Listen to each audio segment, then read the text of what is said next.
السلام عليكم ورحمة الله وبركاته. مساء الخير عليكم جميعا اخواتي في كل مكان، يا رب تكونوا بخير. واحب ابدا كلامي طبعا بصلاة الحبيب المصطفى محمد صلى الله عليه وسلم. اللهم صل وسلم وزد وبارك على حبيبنا ونبينا محمد. ومش عايزين ننسى الدعاء لاخواتنا في فلسطين، ربنا ينصرهم ويرفع راية الاسلام والمسلمين، يرحم امواتهم وامواتنا اجمعين. بسم الله الرحمن الرحيم. واكثروا من الصلاة على حبيب المصطفى محمد. اللهم صل وسلم وزد وبارك على حبيبنا ونبينا محمد، وافضل واتم التسليم. طبعا شفنا نادي الزمالك لما فاز على مودرن سبورت، وشفنا برضو موضوع وأزمة مشكلة أرض أكتوبر، وشفنا برضو تألق الفينا بزيرة، وشفنا برضو الناس اللي بتقولك الفينا بزيرة بمليون زيزو. وهنا نبدأ لما نيجي نشد خط ونقولك انك بتعمل من لعيبتك بلالين ما ترجعش تزعل. هتقولي ليه يا عم؟ ما هو فعلا الفينا ده برازيلي واسمر قصا سامبا اوه صح، ما هي كده، ما هو ده اللي انت عايز تقوله، هو ده اللي انت عايز تقوله، ده برازيلي واسمر وبيعمل حركات وبتاع. طب زيزو لما كان عندك وكنت عايز تديله 100 مليون وكنت عايز تديله 80 مليون واللاعب ما كانش عايز يجدد لك، لا زيزو يستحق. ده في لعيبه بتستحق ان هي تاخد مش عارفه كام، ولعيبه تستحق ان هي تاخد مش عارفه كام. طب لما ما خدش ومشي، لما ما خدش ال 80 ولا ال 90 ولا ال 100 مليون ومشي وراح النادي الاهلي، بقى هو البالونه اللي انتوا كنتوا بتقولوا عليه بالونه عشان كان عندنا. هو بنقوله عليه بالونه عشان انت اللي كنت بتدي كل لاعب اكتر من حجمه، فبالتالي كانت هي دي النتيجه وده السيناريو. فهتقول لي بقى الفينا ومش عارفه مين وفوزنا على مودرن سبورت 2-1. عايز تعرف ازاي تفوز على مودرن سبورت؟ تعالى واحنا نعلمك.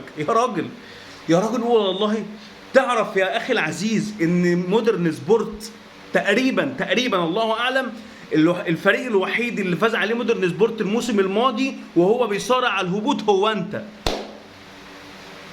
لك ان تتخيل ان الفريق الوحيد تقريبا، انا الله اعلم مش متذكر يعني، بس لو انت حتى تتكلم على مودرن سبورت كسب مثلا 5 مباريات في الدوري طول الموسم الماضي، منهم انت كسبك مباراه، فدي كارثه من ضمن الكوارث.